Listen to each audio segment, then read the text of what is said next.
Welcome to my YouTube channel. आज हम discuss करेंगे lexical categories for close classes.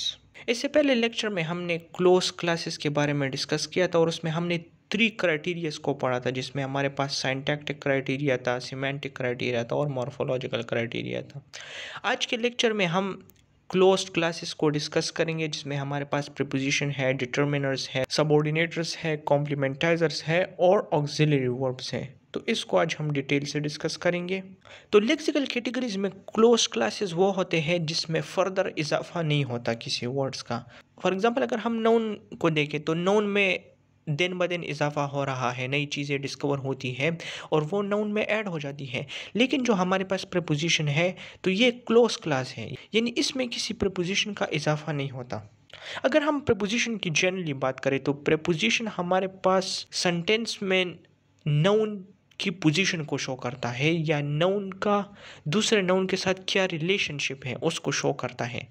For example अगर मैं कहूँ the cat is on the table, तो कैट जो है वो टेबल के ऊपर है, ऑन द टेबल, तो ऑन जो है तो ये एक प्रीपोजिशन है। अब प्रीपोजिशन का जो फंक्शन है तो वो लिमिटेड नहीं है, यानी कि इसके डिफरेंट फंक्शंस हैं। इसके अलावा प्रीपोजिशन जो है तो ये डिपेंड करता है वर्ब के ऊपर, नाउन के ऊपर और एडजेक्टिव के ऊपर। फॉर एग्जांपल हमारे पास कुछ ऐसे वर्ब्स होते हैं जो कि प्रीपोजिशन को इफेक्ट करते हैं, तो फिर उस टाइम हम प्रीपोजिशन को वर्ब के मुताबिक यूज़ करते हैं। ही रिलाइड ऑन द मिनिस्टर, तो रिलाइड जो है इसके बाद हमेशा ऑन आता है, तो इस तरह ये प्रीपोजिशन इस वर्ब पे डिपेंड होता है। इसके अलावा प्रीपोजिशन हमारे पास नाउन के मुताबिक भी यूज़ हो सकते हैं। The author of the book, अब अगर ऑफ की जगह पे मैं कुछ और लगा दूँ तो गलत होगा, क्योंकि इस सेंटेंस में प्रीपोजिशन को नाउन कंट्रोल कर रहा है। इसके अलावा एडजेक्टिव भी प्रीपोजिशन को कंट्रोल करता है। For example he is good at sketching, he is good at writing, तो यहाँ पे जो गुड है तो वो प्रीपोजिशन एट को कंट्रोल कर रहा है। जो हमारे पास क्लोज्ड क्लासेस में सेकंड क्लास है तो वो है डिटर्मिनेटिव्स। अब डिटर्मिनेटिव्स बहुत इंपॉर्टेंट है।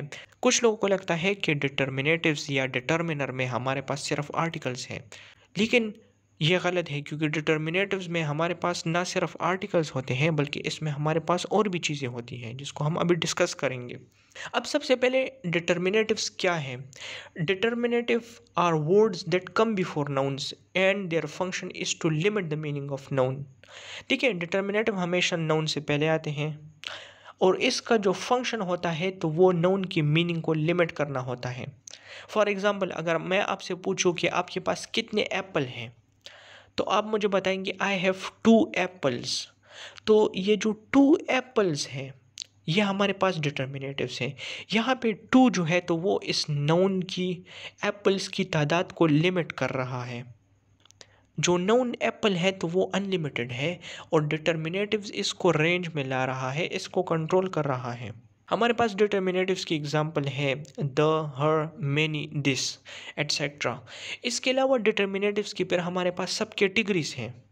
जैसे कि हमारे पास इसमें फर्स्ट कैटेगरी है वो है आर्टिकल्स की। तो आर्टिकल्स में हमारे पास इनडेफिनिट आर्टिकल्स आते हैं ए और एन, और डेफिनेट आर्टिकल्स आते हैं द।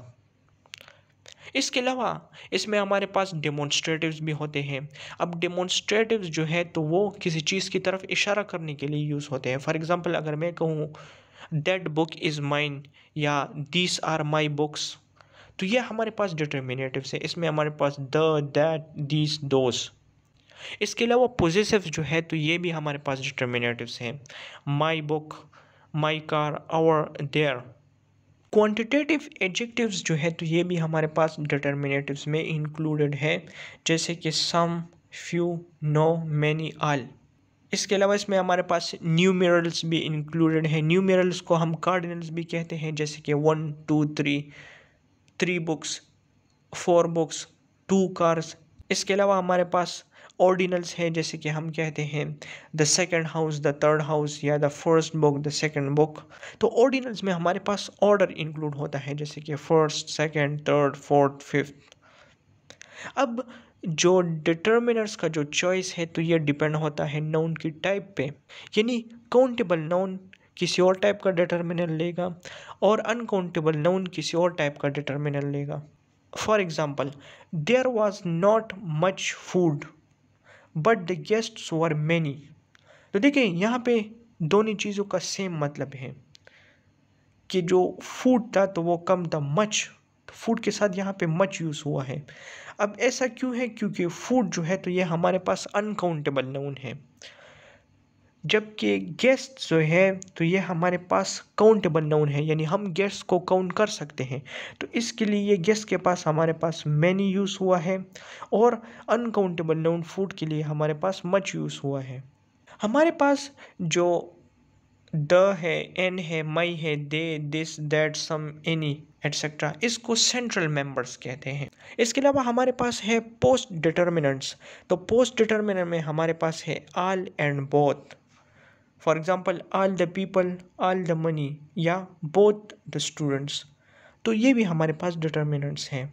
हमारे पास फिर है प्री डिटर्मिनेंट्स। तो प्री डिटर्मिनेंट्स में हमारे पास एवरी, मैनी, फ्यू इंक्लूडेड है, जैसे कि the many mistake, her every mistake, his new film, his third book. तो यह हमारे पास प्री डिटर्मिनेंट्स है। जो थर्ड क्लोज क्लास है तो वो है कोऑर्डिनेटर्स। इसको कंजंक्शंस भी कहते हैं और कोऑर्डिनेटर्स भी कहते हैं। इसको कोऑर्डिनेटर्स इसलिए कहा जाता है क्योंकि ये हमारे पास कोऑर्डिनेशन का काम करते हैं।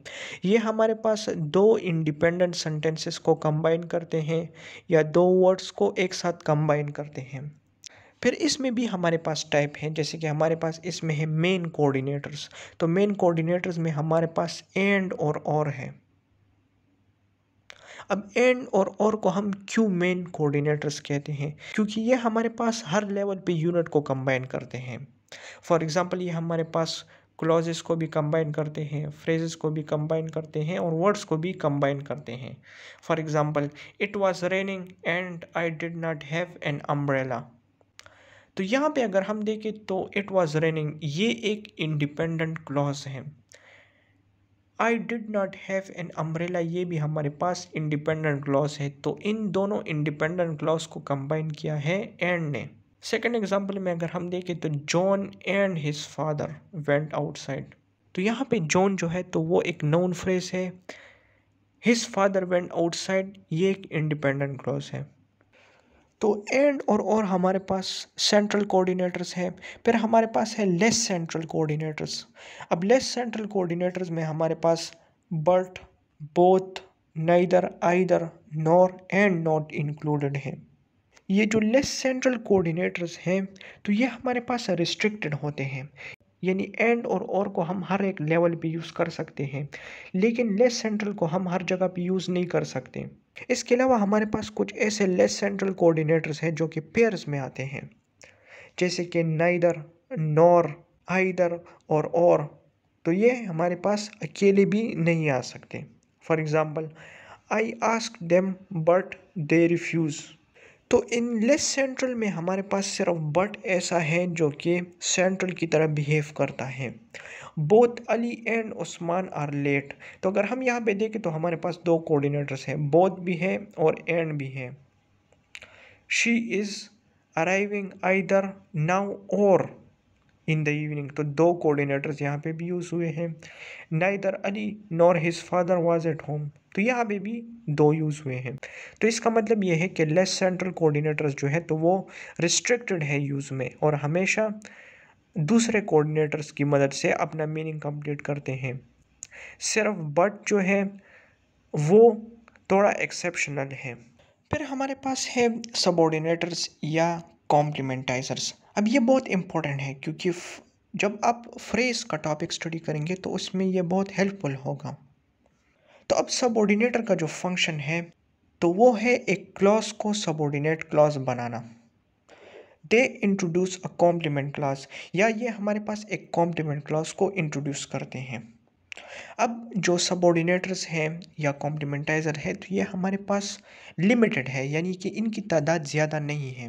तो इसमें हमारे पास इंक्लूडेड है that, whether, if and for. अब इसमें भी जो दैट एंड वेदर है तो ये हमारे पास सेंट्रल सबऑर्डिनेटर्स हैं। For example, I know that is possible. तो दैट इज पॉसिबल, ये हमारे पास एक सबऑर्डिनेट क्लॉज है।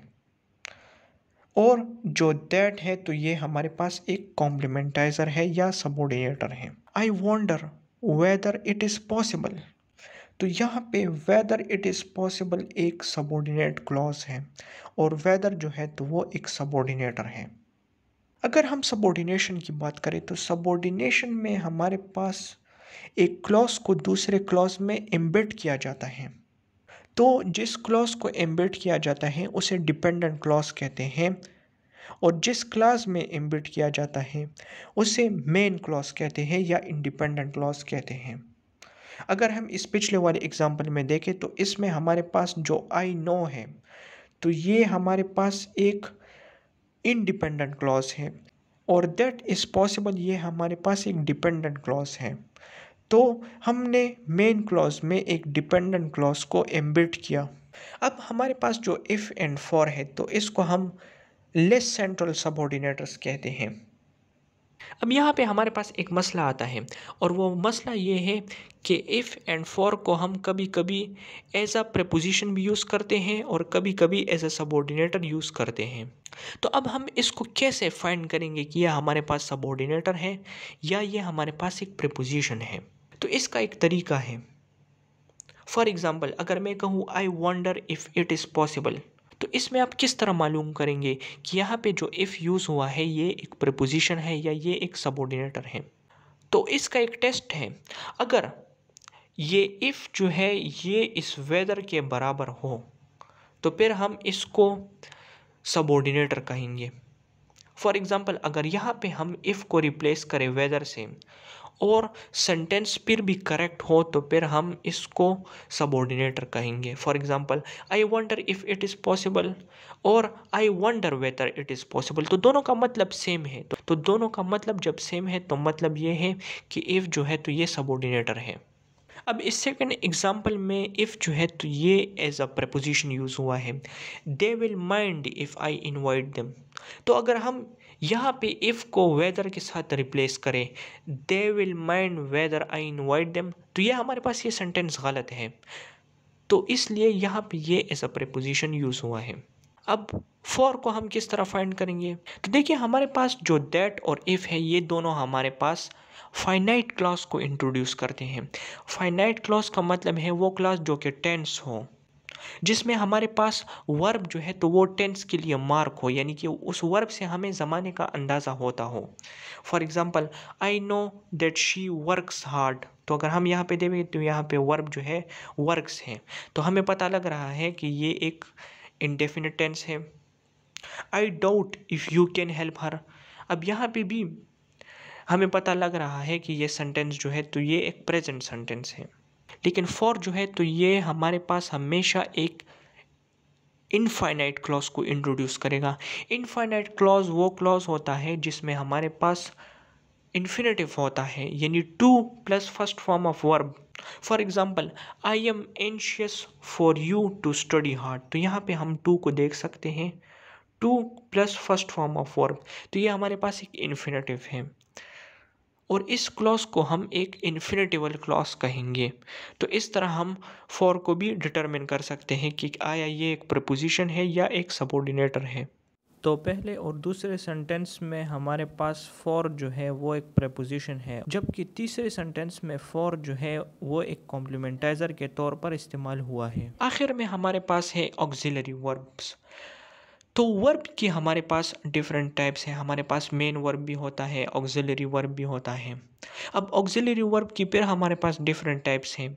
तो इसमें एक हमारे पास होता है हेल्पिंग वर्ब और एक होता है मॉडल वर्ब। अब जो मेन वर्ब होता है तो ये हमेशा ऑक्सिलरी वर्ब के बाद में आता है और ऑक्सिलरी वर्ब जो है तो ये हमेशा मेन वर्ब से पहले आते हैं। अब जो ऑक्सिलरी वर्ब है इसमें हमारे पास जो मॉडल वर्ब्स है तो इसमें हमारे पास इंक्लूडेड है मे, कैन, शल, विल, जो कि पॉसिबिलिटी, नेसेसिटी वगैरह को शो करते हैं। इसके अलावा जो मेन वर्ब ऑक्सिलरी वर्ब के बाद आते हैं तो वो हमेशा अपने फर्स्ट फॉर्म में होते हैं या अपने बेस फॉर्म में होते हैं। For example the dog will bite the cat, तो यहाँ पे जो विल है तो ये हमारे पास एक मॉडल ऑक्सिलरी है और बाइट जो है तो ये एक मेन वर्ब है। तो आप देख सकते हैं कि जो ऑक्सिलरी वर्ब है ये पहले आया है और बाद में मेन वर्ब आया है। इसके अलावा अगर हम सेकंड सेंटेंस को देखें, the dog may have bitten the cat, तो इसमें हमारे पास 3 वर्ब्स हैं।